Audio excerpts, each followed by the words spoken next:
Hello, everyone, and welcome to today's extraordinary session on applications, timelines, and deadlines for upcoming intake of fall 2025. If I'm audible, please drop a yes message in the chat box so we can proceed further.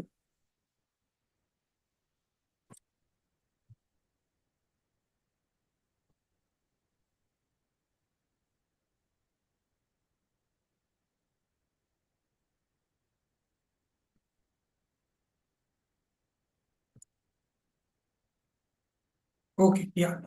So let's get started. So what does Galvanize offer? So Galvanize offers end-to-end personalized solution for students and working professionals who are aspiring to pursue a global degree abroad. Right from profile building to test preparations and admissions, the team is managed and founded by alumni of Stanford, IIT Madras, and IIM Ahmedabad. Students from 65 plus countries have chosen Galvanize for the study abroad journey. You can see the names of different countries from where people are preparing with us. We have enabled our students to reach 1,000 plus universities across 18 plus countries. You name the country and we're ready to help you. We have a worldwide and a global user base of over 1 million plus from 195 plus countries. I'll be sharing you the admissions feedback and test prep feedback from students, which they have posted on Quora on the chat in a while. Up next, presenting your host, we have Ms. Jayanthy Ramakrishnan, who has done her PhD from University of Tennessee. She heads the servicing at Galvanize Global Education. She works closely with the editing and the strategy team to ensure that students are getting the best university admit possible. Having studied in the US herself, she has had first-hand experience of what universities consider a good application. First impressions matters most. So without wasting any further ado, I'm handing over the mic to Jayanthy. Thank you, Sahil. Good evening, everyone, and thank you for joining us today for an interesting session.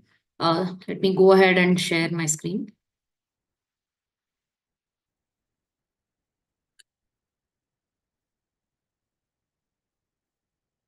So, in today's session, I will basically talk to you about the approach for the admissions abroad. What is the timeline for the applications? What are the requirements? What are the tests that you need to take? And some of you may have heard from people that you're already late for fall 2025. I'm going to tell you that that is not the case. You can still apply for those universities.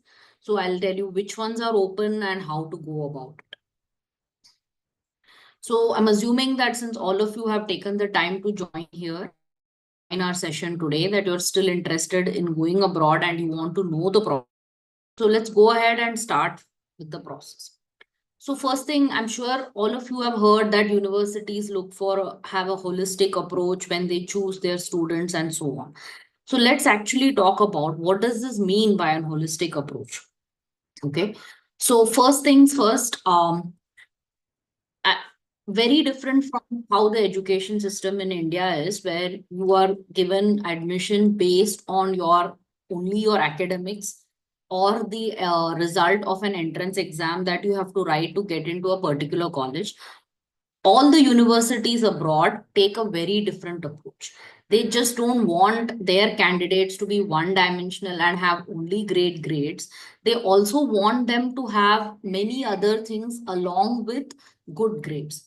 Okay, so without spending too much time on academics of course is very important, and all of you need to have good academics. Depending on your aspirations, depending on the university you want to go to, depending on the program that you want to go into, the requirements of the academics will differ. Some universities will require a minimum 3 GPA. Some universities which are top ranked and which the programs are very popular will require a 3.5 GPA out of 4. So academics or CGPA is very important for all students. Next thing is test scores. Now, just like I told you, the curriculum in India is very different from the curriculum abroad. So what happens is the universities don't have a specific way to actually understand the different curriculum, the different courses. So then they use standardized tests as their way of, separating out applications. So the GRE is most commonly used for universities in the US. Some universities in Canada, Germany also require the GRE, not as a prerequisite, but as a way to understand your potential. So GRE is a standardized exam that many of you will have to take, especially if you're targeting the US or some other countries. Now, TOEFL or IELTS, these are English language proficiency exams, and these have to be taken by everyone. Okay, even if you have studied in an English medium school throughout your life and also in a undergraduate college where the medium of instruction is English, to go abroad, you have to have taken the TOEFL or IELTS within 2 years of you going abroad. Now, the reason why this is a requirement is that the universities abroad want to make sure that your English language proficiency is at a certain level. And the way they judge that is by looking at your TOEFL and your IELTS scores. Okay. So even if you don't need it at the admission stage, many universities require it at the visa stage. Next thing is internships. So just like I said, they don't just look at academics, they also see what you have done beyond the classroom. So if you are going for an engineering field, if you're going for a STEM related field, and if you have done an internship, which may be part of your curriculum, or you may have had the summer off from your college and you may have decided to do an internship and invest your time in that, then that is definitely a plus point. Now, this internship definitely has to be related to your major field of interest, or at least to an allied field, so that you can show the relation between why you did the internship and how it is going to help in your career. So that is definitely a good add-on to your profile. Next thing is publications. Now, in the years that I have counseled students, I have seen that some students are such high achievers that even in their undergrad, they have done considerable amount of research. They have worked with professors in their university beyond class hours. They have worked in the labs with those professors, and they actually have done substantial amount of research, and they have been able to publish it. Now, publishing it doesn't necessarily mean that it has to be in a very highly qualified journal, but even if it is in a national journal, it helps. Even if it is, even if you have presented it in a conference, it helps.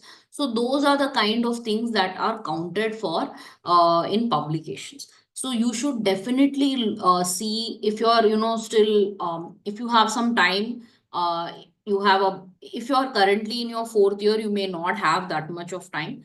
But if you're able to do a short project, if you're able to do a short publication or an internship, short research project or an internship, then you should definitely take that chance, because it will boost your profile. Now, when you have done all of this, you also have to nicely be able to portray to the admissions committee what all you have done. Because they don't know you, they are not going to meet you face to face. Your application package is all this. So the statement of purpose or the essays that you write is basically going to give them an idea about your profile.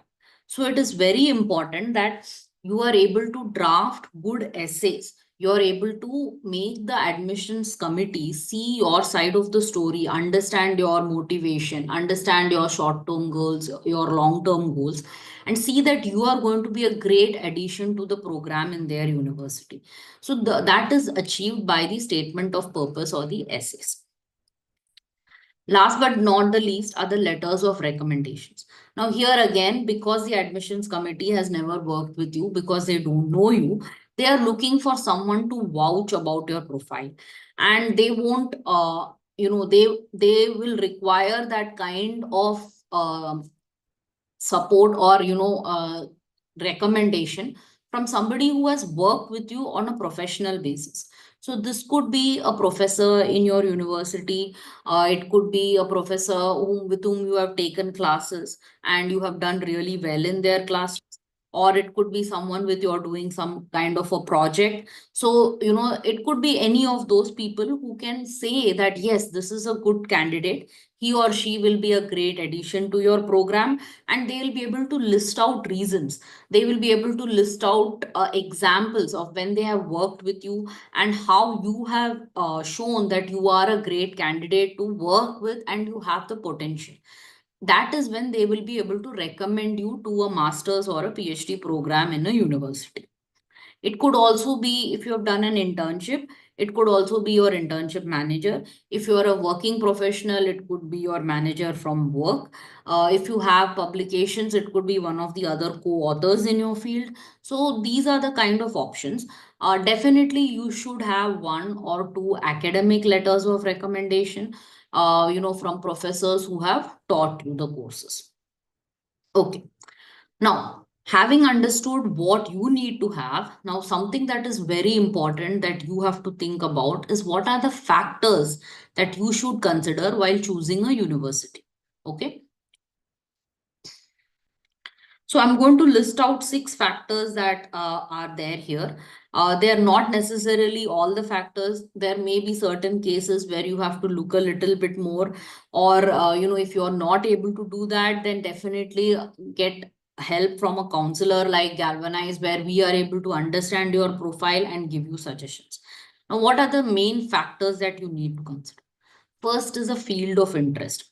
Okay. Now, very often we have met students or counseled students who say that we don't care what is the field of interest, we just want to go and study abroad. While that is a good reason for many people to go abroad, but if you're really serious about the degree you're going to get, and you also obviously, if you're going to study abroad, I would say majority of the people want to stay back in that country. They don't want to come back and work here. So in such a case, you need to pick a field of interest which in which there are going to be options for you to pursue work. So it is very important that you choose a field of interest that is of interest to you. So if you're doing an undergrad in a specific subject, you may want to choose a master's program in that same field or in a related field. You could also make a complete switch from, for example, you could have a bachelor's in mechanical engineering, but you may not be interested in pursuing a master's in mechanical engineering. You may want to go into computer science, or you may want to go into engineering management. But then you have to show that why you need to do that switch, and you have to also make it a point to show that you have not wasted 4 years learning the wrong field, sitting in the wrong field. You have actually learned something here, and now you want to try something different and show the connection there. So these are some of the things that you need to think about when you're choosing your field of interest. University reputation. Now, very often we get students who say that I want to go to the top university. Now, while it is great that you want to go to a top university, and it is even better if you're able to get an admission there. But again, here, while you need to go to a university which has a good reputation, by that I mean, a university that is recognized, it is affiliated to the proper authorities. You are not going into some university which doesn't have the proper accreditation and all that. You also want to make sure that the field of interest, your target area of interest, is well taught in that university. So these are the kind of things that you will have to look into when you're choosing your university. Career opportunities. Now, this again ties with the university reputation. To a very large extent, if your university is well reputed, then obviously the career opportunities are more. Having said that, it doesn't mean that if you go to a slightly low ranked university, you won't get jobs. It doesn't mean that. It just means that you will have to make sure that even if you're going to a low ranked university, you do well in the program, you take advantage of all the opportunities that are available to you and make the most of it, which then puts you in a great position to look for a job. So that is the other option that you have to think about. Costs involved. Now, this is a very personal decision. Some of you may have family funds, and the family may be happy to provide that to you for your higher education. Some of you may not have family funds. You may be going in for an educational loan. In that case, you want to make sure that you understand the terms of the loan completely and you are in a position to repay it when the time comes. So costs involved is something that you have to think about. You have to look at the universities, you have to see the cost of the programs, whether you are going to be able to afford it and all that. In addition to just the tuition fees, you also have to look at the living cost. Now, based on the country that you're going to, the cost of living can be very expensive. In fact, in the same country, the depending on the place where your university is, the living cost could vary drastically. These are some of the factors that you need to think about. Funding opportunities. Now, the ideal option, obviously, when you're looking at universities abroad, is getting an assistantship from the university itself. While that is available for master's students and PhD students abundantly, especially in the, it also depends on what is the kind of funding available and what do you have to do for it. So I will talk about this later. But this is something, there is no guarantee. So you have to kind of assume that there is going to be a chance that you will not get funding. That is why you have to be prepared to bear the cost if needed at the end. Location. This again is a personal choice to a very large extent. Most of the countries that students generally tend to go abroad, like the US, UK, Germany, and so on, there is a weather that factor that is involved.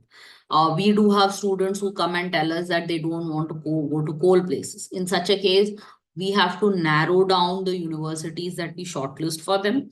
So these are the kind of things that you have to think about. The other thing that you definitely need to think about is having a university in a bigger location, in a bigger city, will also give you better opportunities for internships and other programs or master's program. So in such a case, that is one other factor people want to worry about the location. So for example, somebody who is planning to do a master's in computer science very often comes and tells us that they want universities in the California side in the US, because obviously that is the belt where most of the software companies are. So people think that if I am there, then I have a better option for doing an internship and as well as getting a job later on. That is definitely the case. But then you also have to know that California is a very costly place to live. So are you going to be able to afford that? So these are the kind of choices that you have to make when you are going to think about the universities shortlisting. What are the factors that you need to consider? So I hope I have given you an idea about these things. I also want to, at this point, take a minute and tell you that these are some of the things that we understand from your profile when you enroll with us, because as counselors with many years of experience, we take into all of these factors when we shortlist universities for you. So if you think that you're not going to be able to do this on your own, then getting professional help is the best option that you have.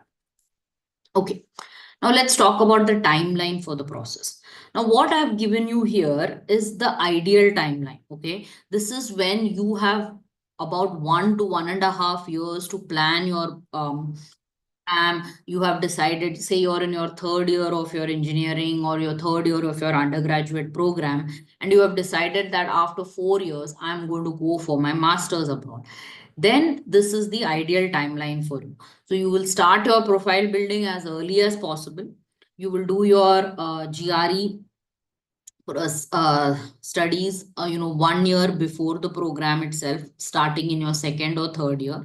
You will take the TOEFL or IELTS just a year before you have to apply.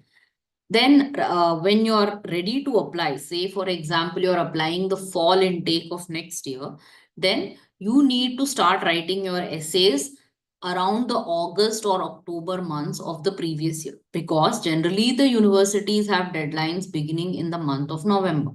So you want to make sure that you have enough time to spend on your essays, you have enough time to brainstorm, you have enough time to do multiple iterations and so on. Once your essays are ready, you have test scores, then you're ready for the application process. That is when you will go into the university portals, create your accounts, and start submitting applications. Around the month of Feb, you will start getting admit decisions. And once you have received all your admissions, you will then have to choose which is the university that you are going to choose. Okay, and that is the university that you will apply for the visa. Now, visa, you can apply only to one university. So you need to make your decision before you go and apply for your visa. And then finally, once you have your visa, you are ready to move on to your destination country. Now, this is the fall 2026 deadline. So if any of you are not sure whether you're going to apply to fall 2025, or if you're in the third year of your undergraduate program, you still have one more year to go. In such a case, you can start looking at this timeline, wherein this is the ideal time for you to do profile building. That is, start with internships, research programs, etc.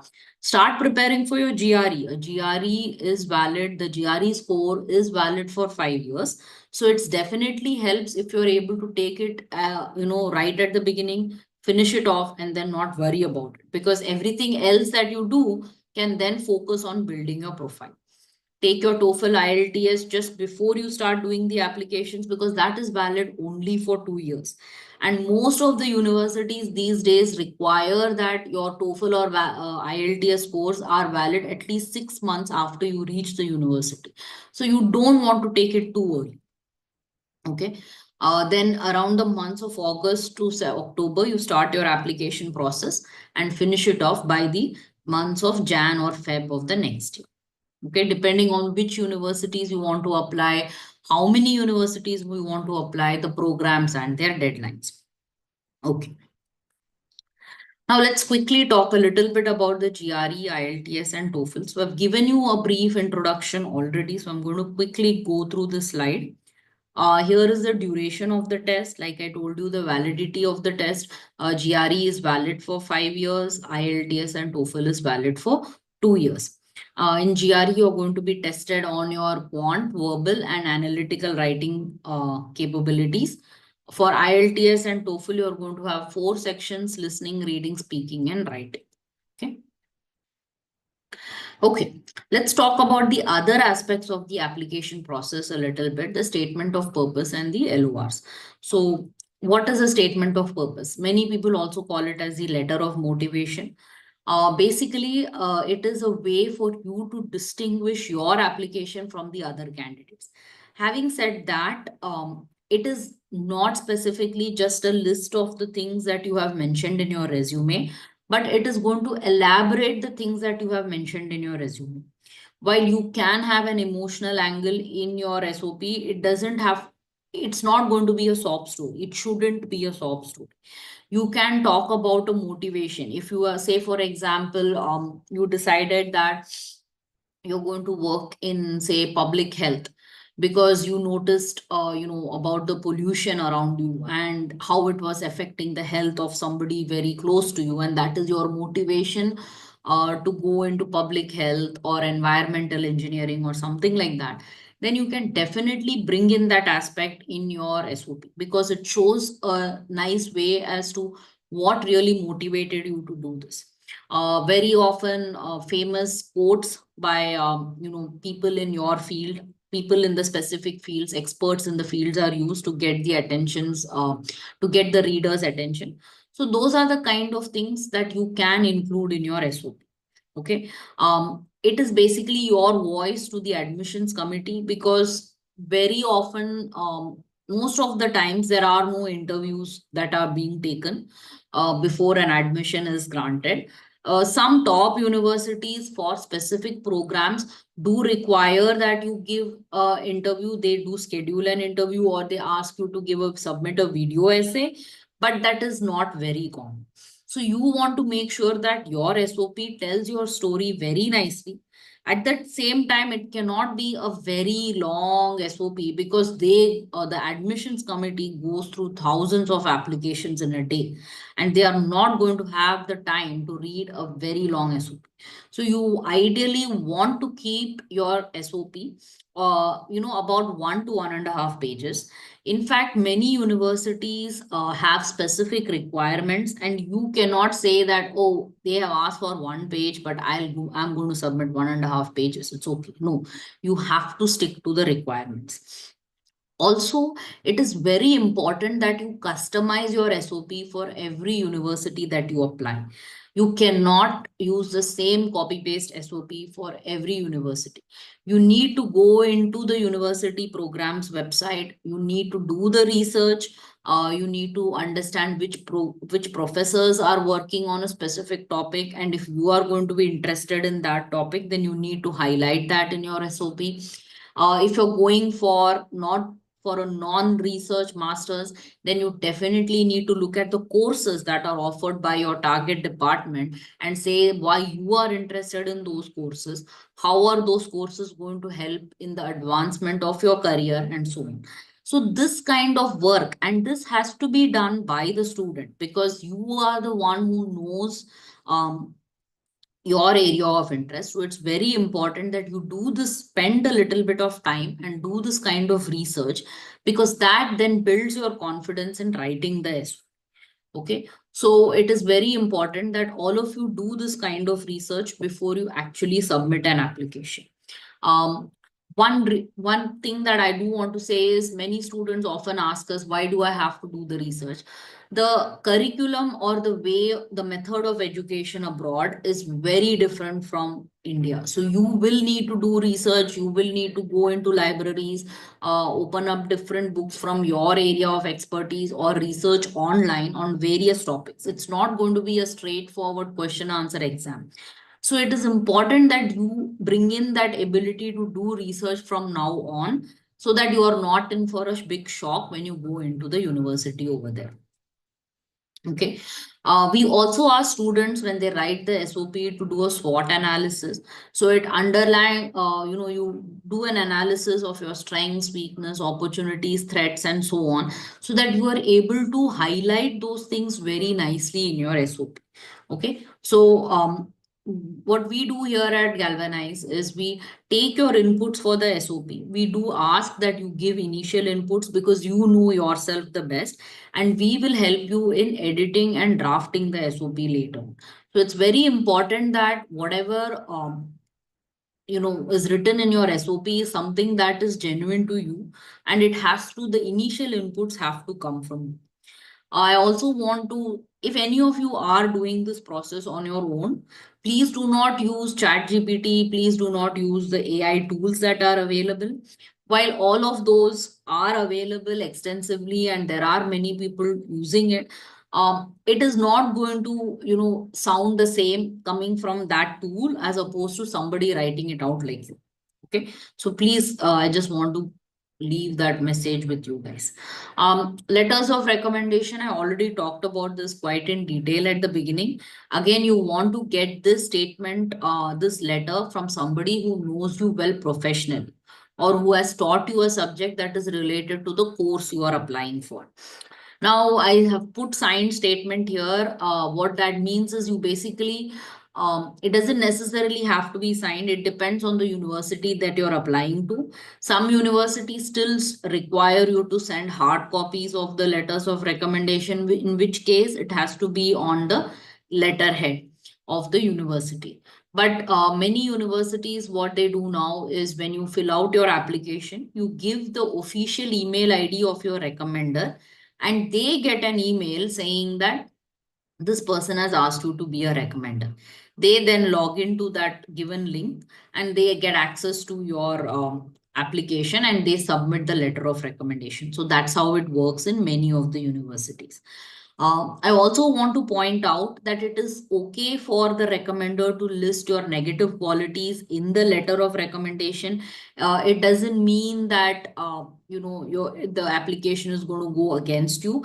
It just shows that the person knows you really well, and in spite of you having some negative qualities, still taking the time and effort to recommend you for this program. Okay. Now, a few things that you want to keep in mind is that you need to ask your recommenders ahead of time. Don't wait until the last minute, because you will wait until the last minute to submit your application. Then your recommender will get a notification. They will take a couple of days to submit it. So by doing all, you're losing time, and your application may be submitted past the deadline, which you don't want that. Ideally, you want everything to be submitted by the deadline. Okay.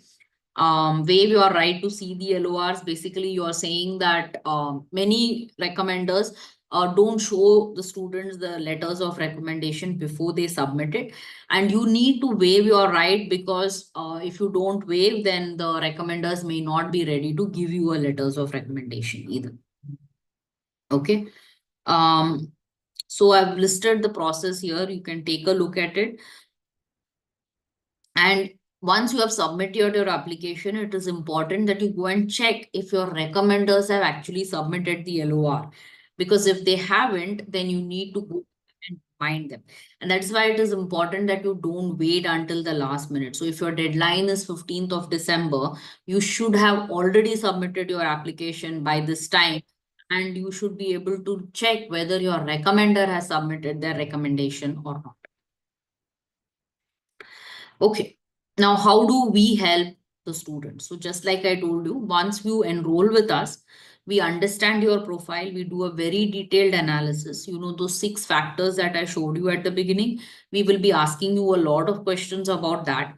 Once we understand what your aspirations are, what you're planning to do, what are the types of universities, what is your budget, what is your location preference, and so on, that is when we will start the shortlisting process for you.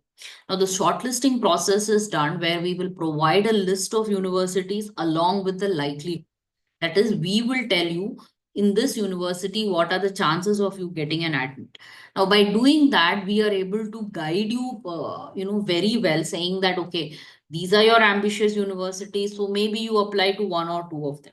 These are your practical universities, so here you have a good chance of getting an admit, so you apply to more of them.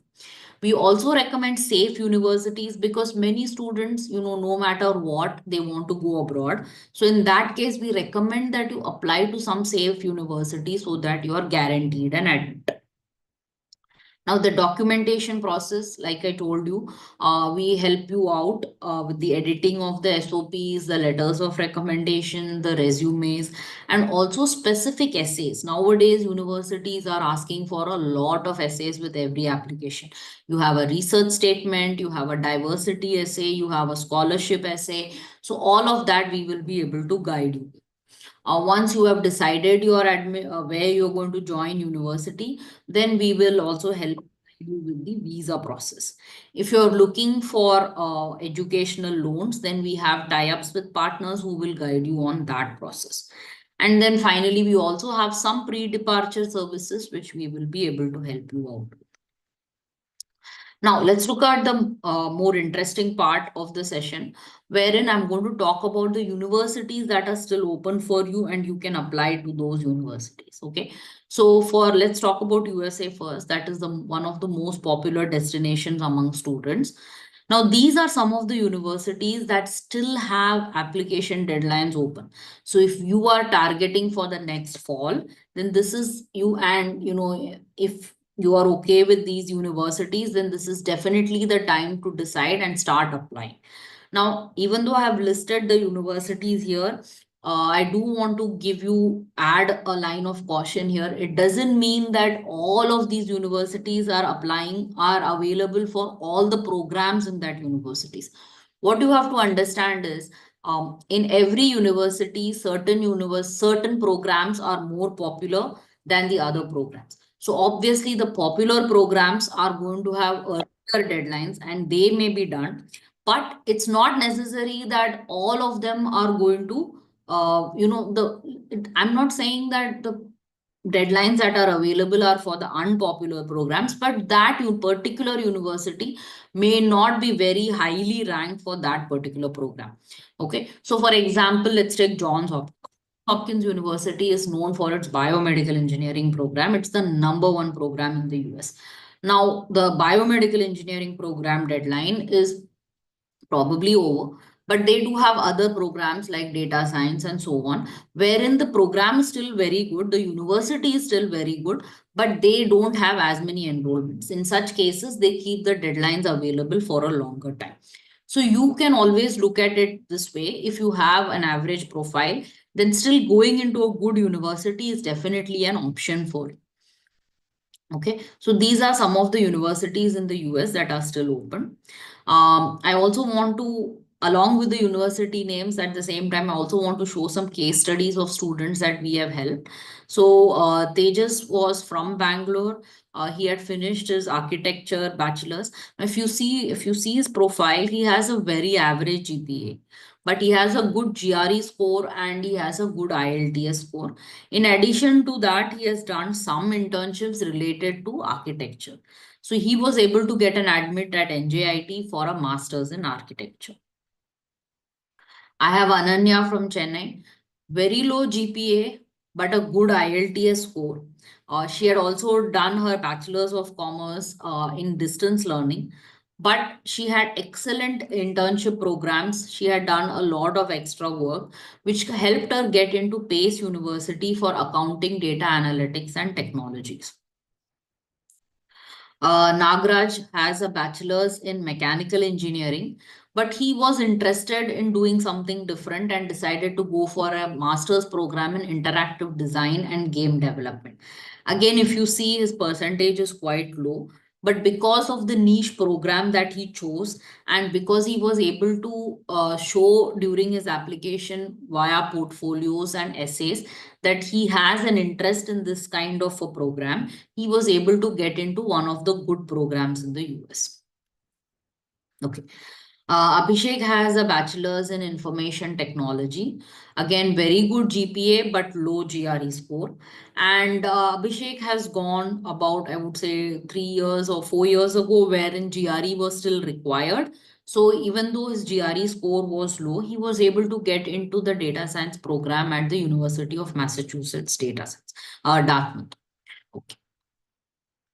Komal has a bachelor's in computer engineering and average GPA, good GRE score, good TOEFL score, and some experience. She was able to get into the master's in data science program at San Jose State.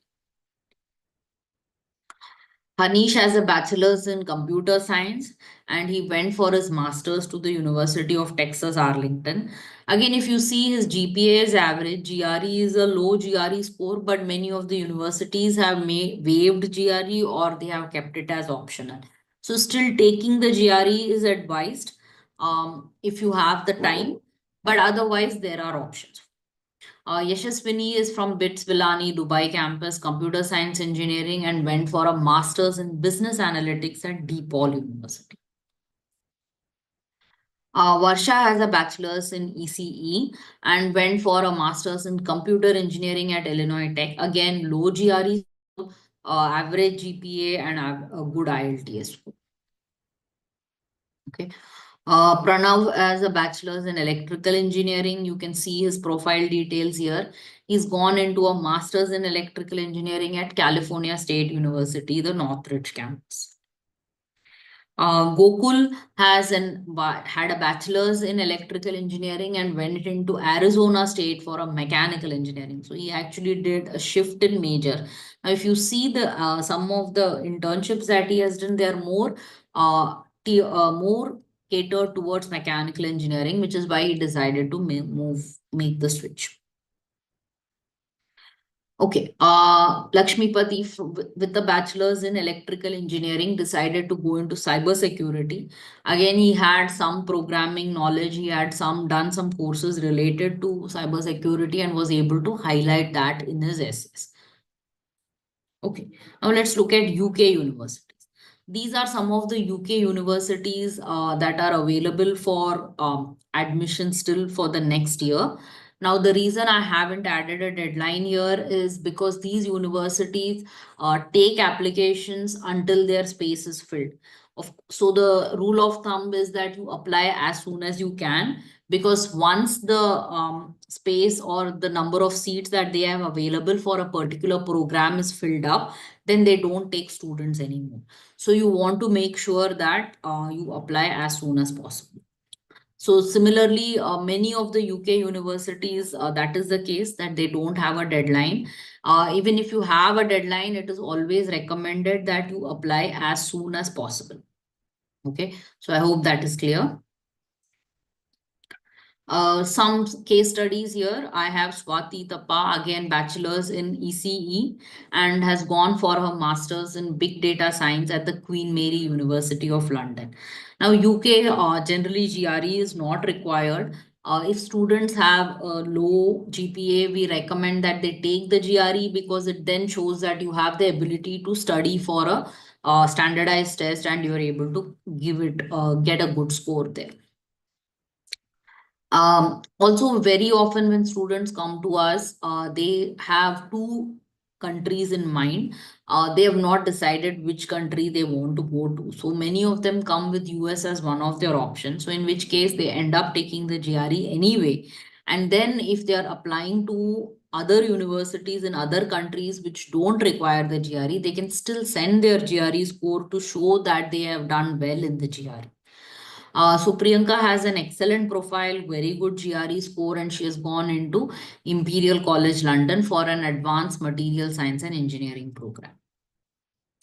Sarah has from the VIT in university had a bachelor's BBA degree from India, and she went in for a master's in finance program again to the Queen Mary University of London. Saurabh has a bachelor's in mechanical engineering and went into City University of London for a master's in artificial engineering. So again, he did a change of major, able to show that he had enough internships which justified that change in major, and also had some certification courses that he did in his extra time. So that helped him get an admit there. I have another student from VIT Vellore who has also gone for a master's in finance from with a bachelor BBA degree. Ziba has a Bachelor of Commerce and went into Masters in International Business. Okay, now let's look at the Australian universities for the next intake. So these again, Australian universities are very similar to the UK universities. They don't, most of them generally don't have a deadline. And they continue to take students as long as they have space available and the student has enough time to process the visa and get there. So again, the rule here is that you apply as soon as you can so that you have enough time that once you get your admit, you are able to make arrangement for the necessary finances, go for the visa process and get all of that done. Okay. So Athar from VIT has gone to Monash University for a master's in business information systems. Shivani has gone to the University of New South Wales for a master's in information technology. Again, good GPA, good GRE score. Ireland universities. Now, Ireland is becoming one of the most popular destination among Indian students just because of the quality of life, the quality of education over there. So that is definitely an option that you guys can look at. Here again, some universities may have a deadline, some universities may not have a deadline. Again, the rule is that always, as soon as you have decided, it is always better to apply as soon as you can so that you are able to get the results soon, make the necessary arrangements and fly out there. In fact, Ireland University, sometimes they give you your admit decisions within a day. So you have applied today and there is a very good chance that if your profile is good, if your application is complete, by tomorrow you may have received the admit. So they are very quick in processing their application. So that is definitely an option that you can look at.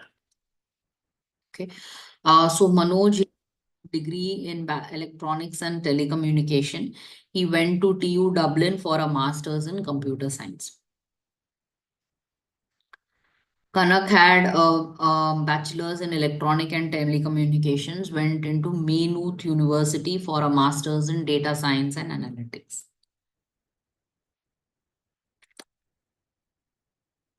Okay, let's look at scholarship and funding. So now that I've given you a brief idea of some universities that are still open for applications, I also want to talk about quickly talk about what are your funding options.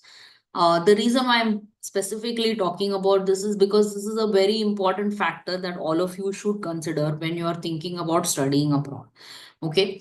Obviously, the best option is getting some kind of financial aid from your university that is called as a scholarship. Otherwise, you have the education loan or you have the personal or family funds. Okay. Now, types of scholarship. When you're getting any kind of assistantship from your university, there are three types. They are called as a fellowship, teaching assistantship or TA, and a research assistantship or R. A fellowship is because your profile is so good that the university really wants you in their program, and they give you not only a complete tuition waiver, but they also give you a stipend every month and not expected to do anything in return. You are just expected to come there, attend the university, do your research, and get your degree. Okay, so they are practically inviting you to come there. A teaching assistantship is where they still want you to come there, and what they think is, okay, they'll give you a tuition waiver, but they expect you to take some undergraduate classes, as in be a teaching assistant to the professor, or actually do an independent class by yourself. So that is called as a teaching assistantship. So here, in addition to managing your own course load, your own research, you also have to take care of teaching in another class. So that is a little bit of a strain on your time, but this can be easily managed because the way things are in abroad, they're all very nicely structured. So you will find time to do this as well. A research assistantship is when you again get a tuition waiver, and you work on your research along with your advisor. Now, the good thing about this is that research can become a part of your master's thesis. So it is not something that extra you have to do, but you have to do the research to be eligible for your RA share. Now, I have some examples here. So the founder of our company, Pavitra, had received a fellowship from Stanford University for an electrical engineering program. Okay. Now, I want to show a few other Galvanize students who have received a teaching assistantship or an RA. So I have Asmita, who had done her master's in chemistry and went for a PhD to Purdue. And she received a research assistantship, which is about $60,000 yearly. And that includes a tuition fee as well as a monthly stipend. So the monthly stipend can be used for your living expenses, your rent, your utilities, groceries, food, and so on. Anant Padmanabhan had some teaching experience in India. He had his master's in solid mechanics and design. He went to the University of Illinois, Chicago for a master's in mechanical engineering with a teaching assistantship.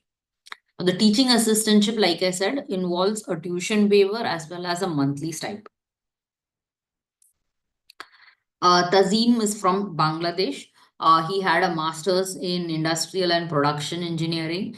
He went to the University of Texas, Arlington, where he received a research assistantship of $2,100 per month in addition to a tuition waiver. So these are some of the examples that I have to show you. Now, what are the chances? How do you know if you're going to get a scholarship? Now, the chances for getting a scholarship are obviously if you have a high GPA score, a high GRE and TOEFL score. If your application package is very impressive, that is, you have submitted a high quality statement of purpose, you have excellent letters of recommendation, and so on. In order to boost your profile, you have done extra research projects, you have done internships, and so on. Okay, so these are some of the pointers that you can implement when you have time so that it boosts your profile and you're able to get an assistantship along with your master's program. Education. Now, if the part A, where the scholarship part doesn't work out for you, then you can look at education loans. Now, here there are a lot of financing options. Some education loans require a collateral cosigner. There are also options without collateral and cosigner that you can look at. And these days, you also have options where you can get a loan and you don't have to start paying it until you start earning. So those are some options that you can look at. In addition to that, of late, we have also seen that if you have good GRE scores, if you have high academic scores, then some of the banks are ready to give you a pre-approval rate. Okay. So here at Galvanize, we also help students with securing loans because we have tie-ups with partners. So I have an example of Sucheta here, who got an admit at the Rutgers Business School, and she, with our help, she was able to get a loan of 105,000 US dollars, and now she's currently finishing up her MBA program. Okay, so that is the end of my session. I'll look at some questions if you have in the chat box. Hi Jayanthy, thanks for the session. So there are a couple of people who are asking about German university deadlines and how it works. Okay, so the reason I haven't put German university deadlines are because again there it depends on the program that you're applying for. Some universities have deadlines, but they don't specifically follow those deadlines because it depends on the space. They have something called as the numerous clauses, which means that if they have specific number of spots for a specific program, and if they have received enough applications for that program, then they are going to stop taking any more applications. So these programs generally don't publish their deadlines, and so the process for Germany is a little more complicated. You have to do the APS certification, you have to submit your applications via Uni Assist and so on.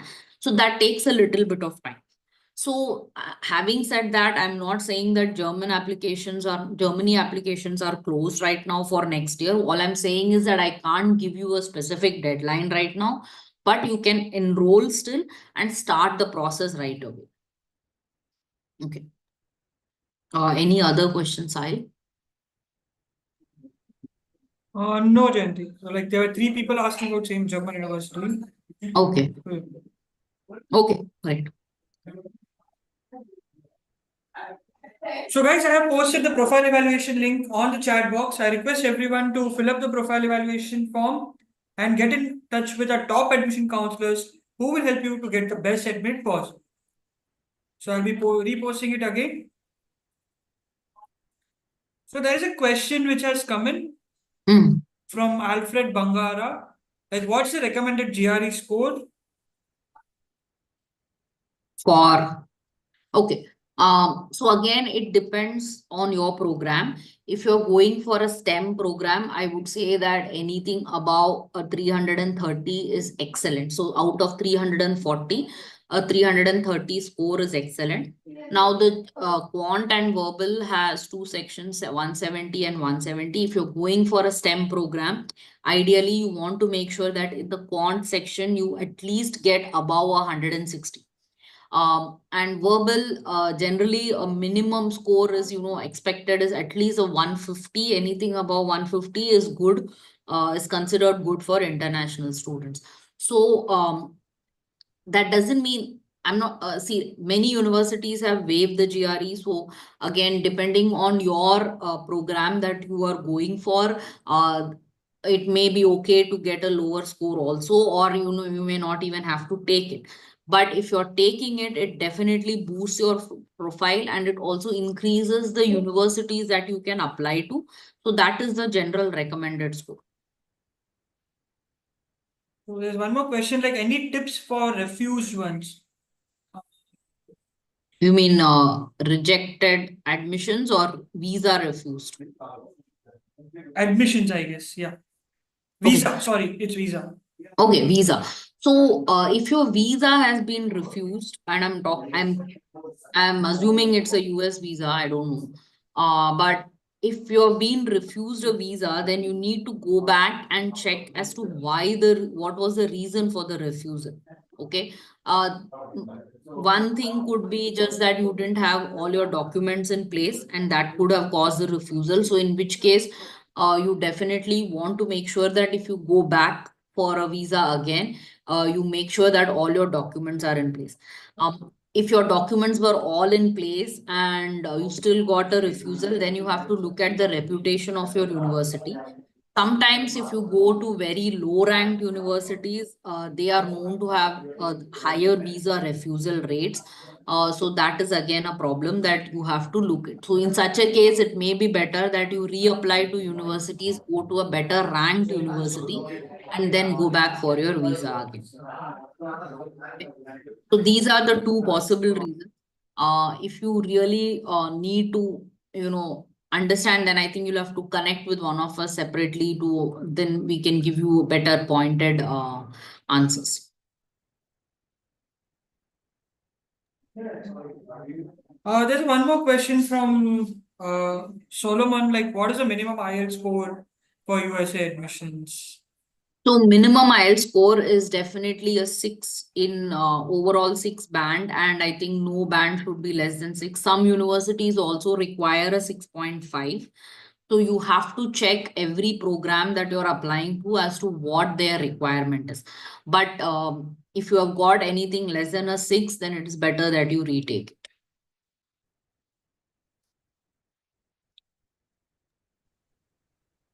I guess, yeah, that's it, Jayanthy. Okay. Thanks, Jayanthy, for this wonderful session. I Thank request you. everyone to fill up the profile evaluation form and get the best consultant possible from Galvanize. Until then, see you on the next webinar. So this webinar is also recorded and published on our YouTube channel. You can log into there and watch the replay if you want and get started. Thanks, Jayanthy. Thanks.